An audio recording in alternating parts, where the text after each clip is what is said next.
Hello, this is Aaron Eggman with Character Formation Coaching, a Christian mind-body transformational coaching technique. We're in our Catalyze series on session 11, the character structure of adulthood. And so as we've looked at this graph each session, this is based on Dr. Townsend and Scott Macon's the competence and character growth plan. Henry Cloud has also contributed quite a bit to this field of knowledge. And so in an atmosphere of an ideal growing environment of grace, truth, and time, grace being curious, open, accepting, and loving, and going towards all negative realities, truth being brutal honesty, and seeing where we're at, exactly where we're at in a context where each person might need different amounts of time. We can grow healthy character. And we've talked about the other ones. Today we're on the 4 aspects of adulthood, and it will then change our fruit, people, personal, and performance aspects of who we are. And so we'll start with the first substructure, authority, and this is the ability to remain in an adult-to-adult stance, no matter what authority sphere one is in. A one-up stance, an individual holding this stance, is kind of like a controlling parent. So they're often telling others what they should do. They feel like they know what's best, and that others, if others would listen to them, they would do well in life. So they're often giving advice, or they're sharing their knowledge. Often they're the ones that people look to who have all the answers.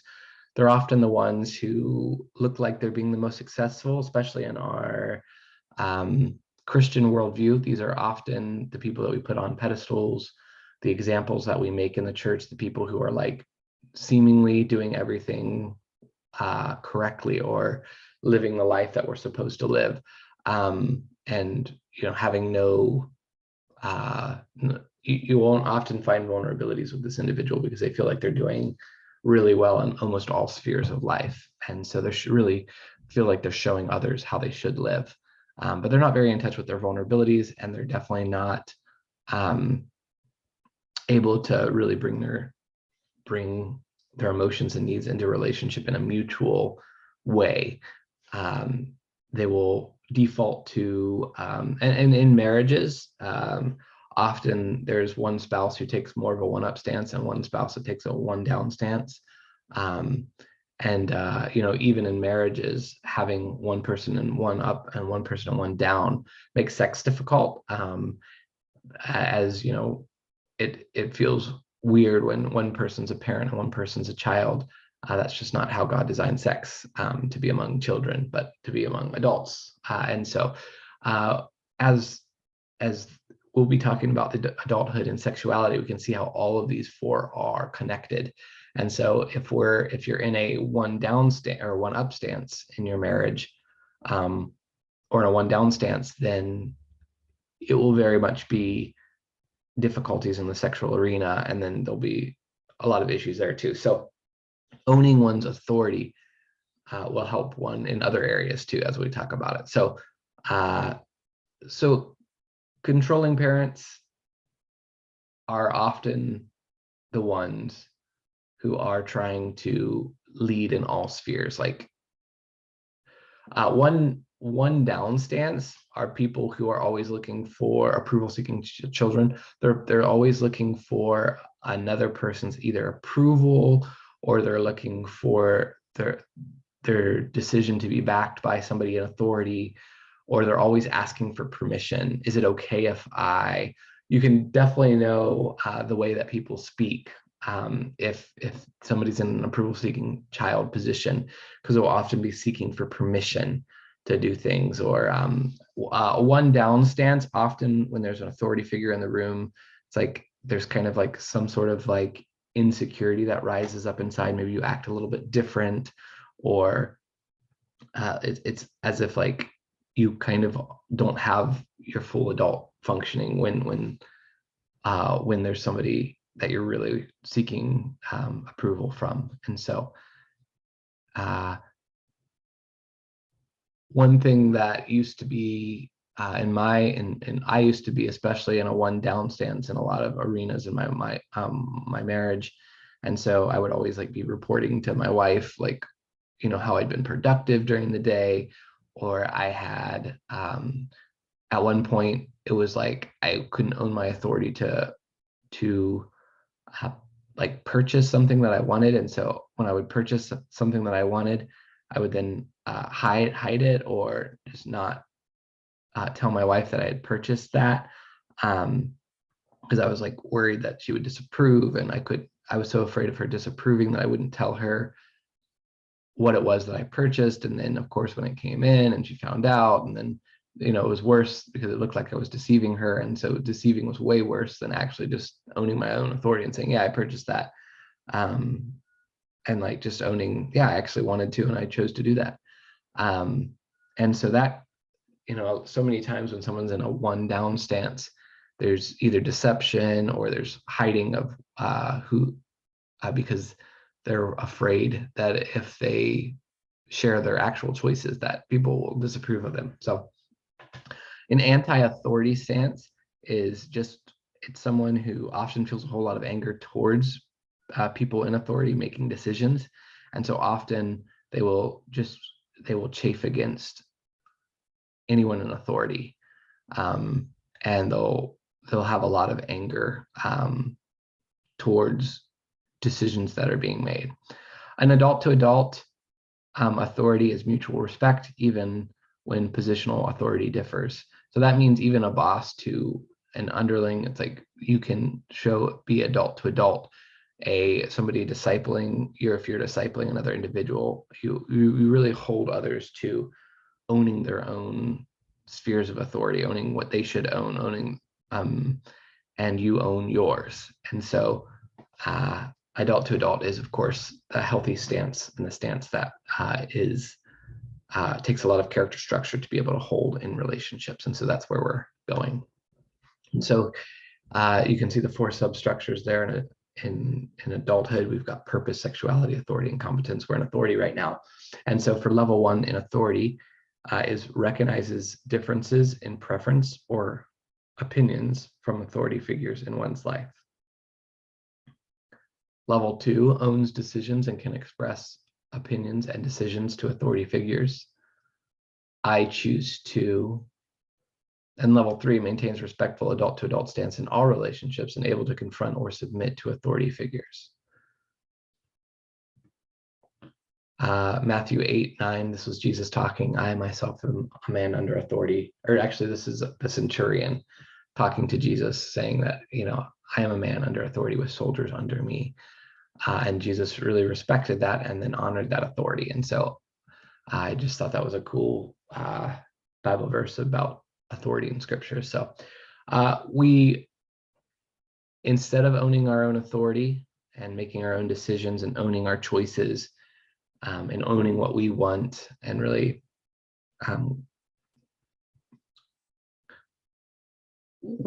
instead of doing that, we can use hiding patterns. And again, hiding patterns are adaptive often when we grow up, either in our family of origin or with individuals in our lives when we're growing up, brothers, sisters, aunts, uncles, that kind of thing, caregivers.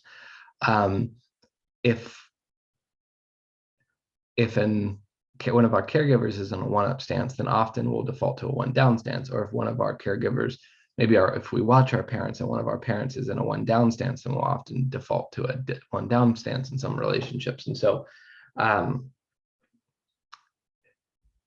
that, we adopt those strategies when we're younger in order to continue to get the love from the people that are in our life. And so it's adaptive strategies that we use when we first adopt them.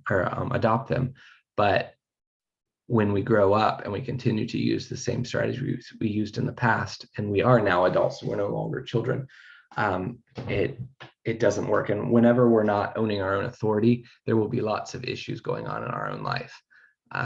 We'll probably have difficulties in knowing our purpose, in our sexuality. Will probably be sexual dysfunction, and in like being able to feel really good about our job. So, and instead of owning that adulthood, we might use repression. This is an internal hiding pattern.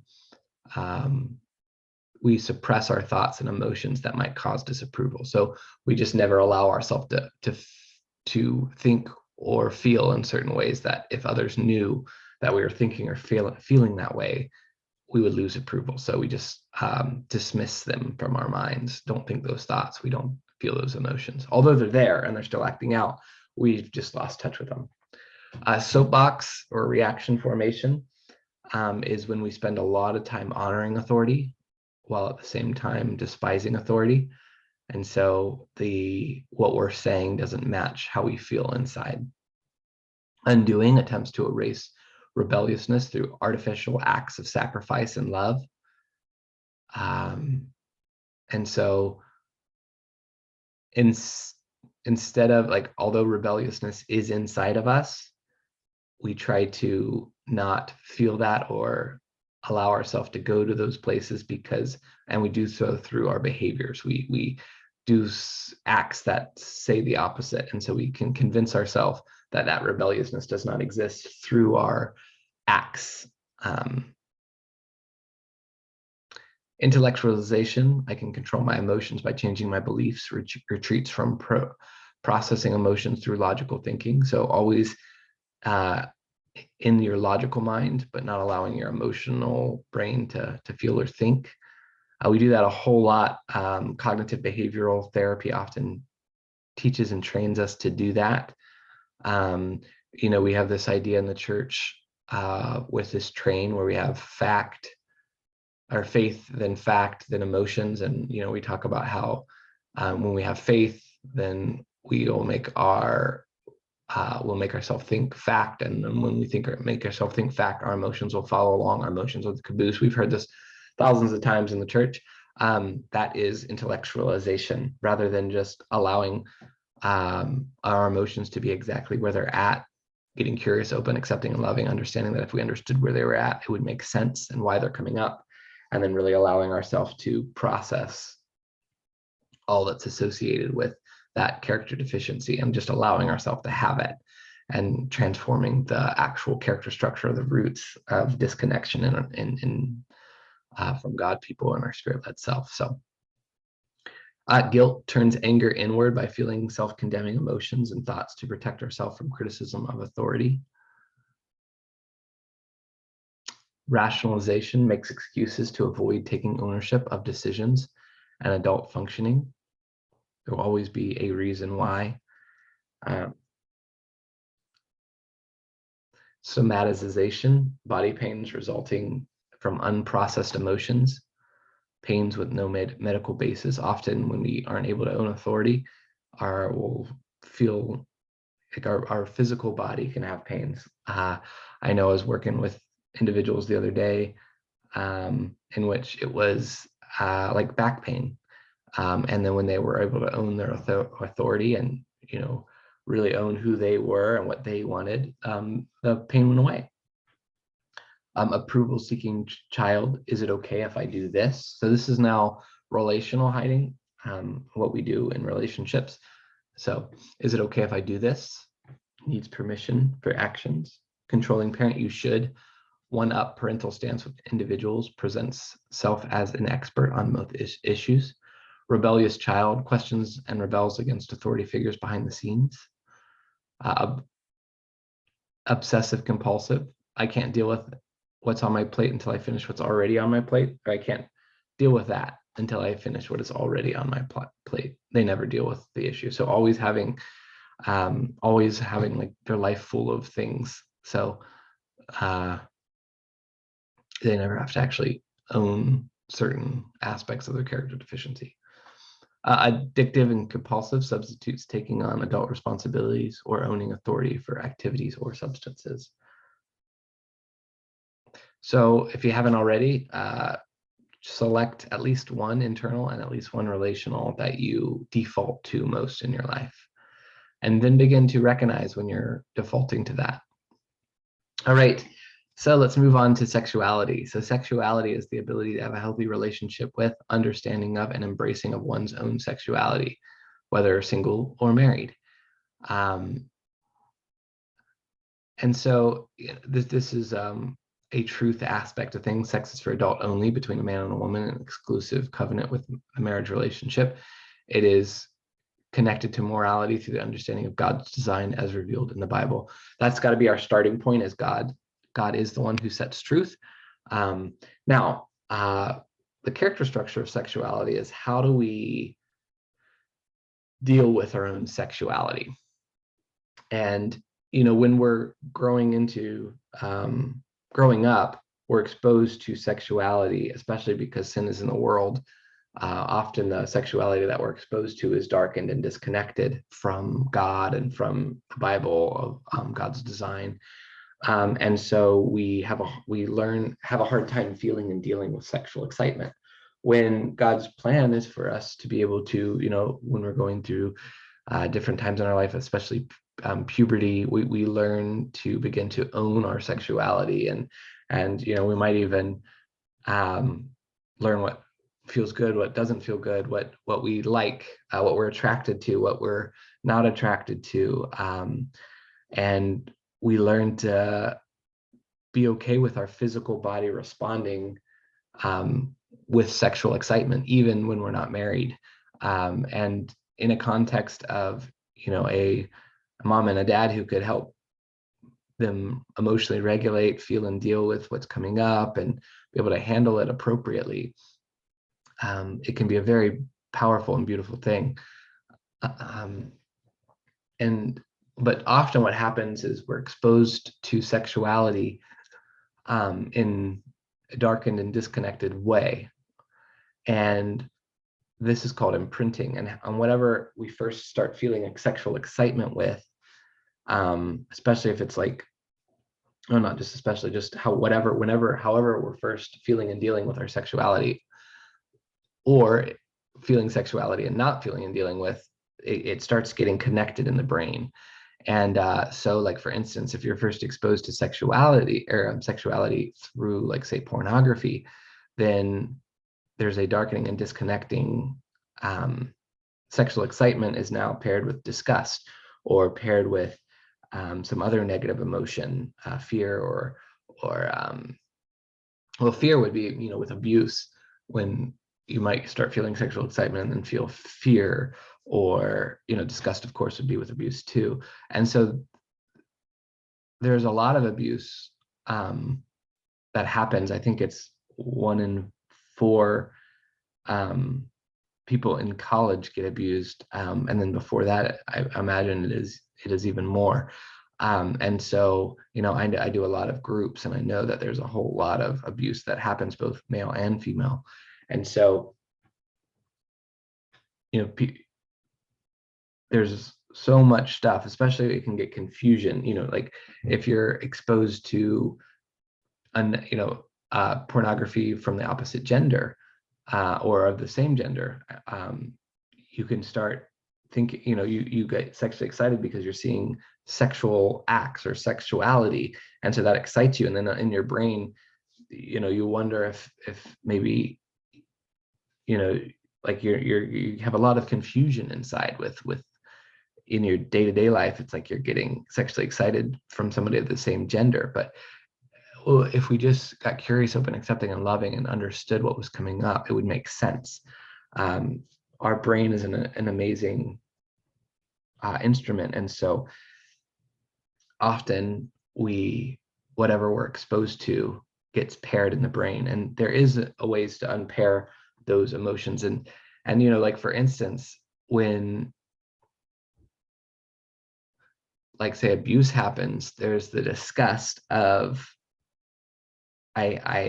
you're feeling sexually excited, but then also they're feeling repulsed from being violated, and there is a way to unpair that violation.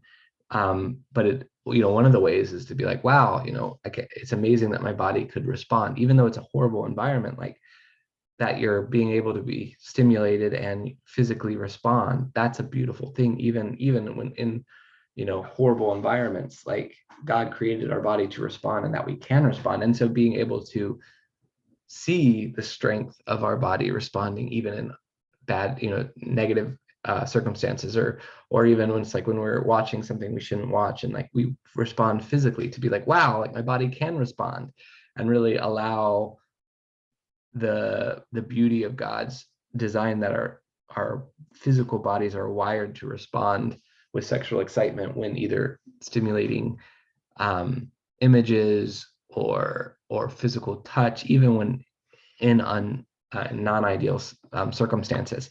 And so that's how one way we can untangle it, is to really see the power and the beauty of our sexual responses, and to really own our sexual excitement, and to begin to feel and deal with what, and to be able to name and own when our body is responding sexually. And then also, of course, unpairing the negative to it, because that's nearly impossible too, and when there's all this other content paired on that neural network. And so sexual excitement is often tied with other negative emotions, such as disgust, fear, anger, due to imprinting. And so unwinding that can be very powerful. I do want to recommend here a book that I find awesome. It's from my previous sex therapist, Nancy Houston. I worked with her. She's incredible, strong Christian, very amazing values. Also trained in the character incompetence growth path. And she wrote a book called Love and Sex. And it's about a process group, a male process group and a female process group, and follows different members as they understand how they were imprinted and how that's affected their life, and really grow in adulthood is what it is, or grow in different aspects of character. And as they do, their ability there, they grow in sexuality. So level 1, aware of sexual feelings and any associated negatives, processes negatives in healthy relationships. 2, own sexuality and able to feel and deal with sexual desires and urges in a healthy manner. And then 3, connect sexuality to relationships and morality, experiences sexuality positively at any life stage. And this, it's really important, because this includes whether or not you are married and have a sexual outlet to express your sexuality in a felt way. So you can be at level 3 even if you're not married. You can be at level 3 even if in your marriage there's a period of time where that's not happening. Like, so you can own your own sexuality. You can feel and deal with your own sexual excitement. It's not dependent upon another person. And so often we want to blame the other person in the relationship, say when we're married, as the reason why we're having difficulties sexually. But that's not that. Yes, true sexuality, like sexuality in marriage as God designed it, does include 2 people, but it's each person owning their own sexuality. And so whether or not, there is, the Bible talks about individuals who don't end up, it's God's gift that they remain single. They can still have strong character structure and sexuality, the ability to own and connect their sexuality and morality in relationships in a healthy way. Okay, adulthood and competence. This is especially the ability for sustained high performance in one's life, talents, ministry, and vocation. Level 1 explores and develops areas of passion and expertise, moving to align them with life involvements. This is very important. Knowing what we love, what makes us tick, what we are passionate about, and then having what we're doing in our life align with that is so important to that feeling of feeling fulfilled. So that's level 2 now, with the feeling fulfilled, the satisfaction. Feels satisfied in vocation and other life engagements, ministry engagements or other engagements, and then participates in developing their career development. So once, of course, career development can be level 1, but also level 2. It's like you are okay with, like, you love what you're involved in and you're developing yourself in that area. So a lot of development here. There's a satisfaction, but yet a drive to continue to learn and grow. And then level 3 is passion and skill merge in both personal and professional spheres, develops an enduring legacy. In level 3, there's this concept from positive psychology of flow. And that's where it's like what you're doing, you love so much, it's as if time stands still. And you could be doing, you get lot, like you, all of a sudden it's like you're, an hour down, an hour later, it's like, oh, wow, it's like, where did the time go?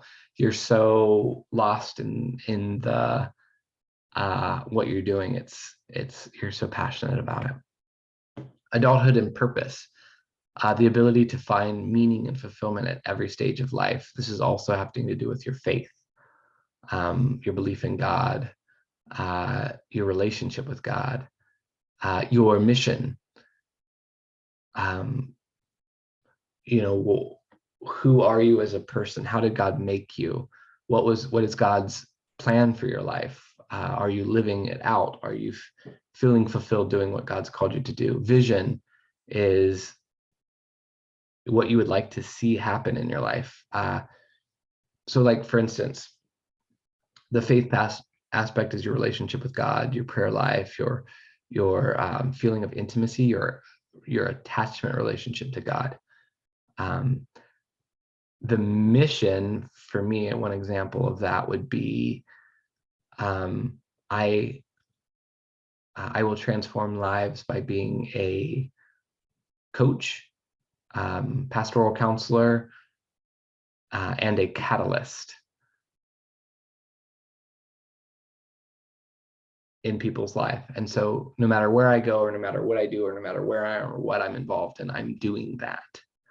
My vision is, at the end of my life, I love to hear people saying, I would love to hear people say at my funeral, Aaron Catalyze, like when I met Aaron, it changed the trajectory of my life. It was kind of cool. This past week, I actually heard that 4 times. I was like, wow, like this is really cool. And that really means a lot to me. That's my vision. And so seeing my vision coming true this week was pretty incredible. Felt really, really, really, really good. Core values are what drives you to do what you do. Like, one for me is everything transformational.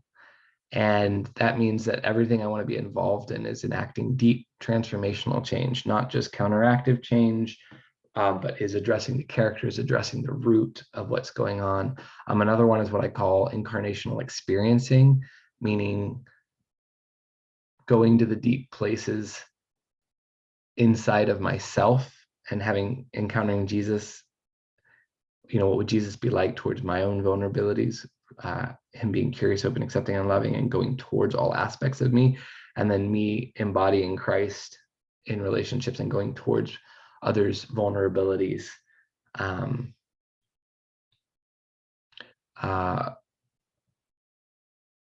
I have others too, but those are 2 examples. And so purpose is really knowing why you're on this earth, what you love, what you're passionate about, who you are, what makes you tick.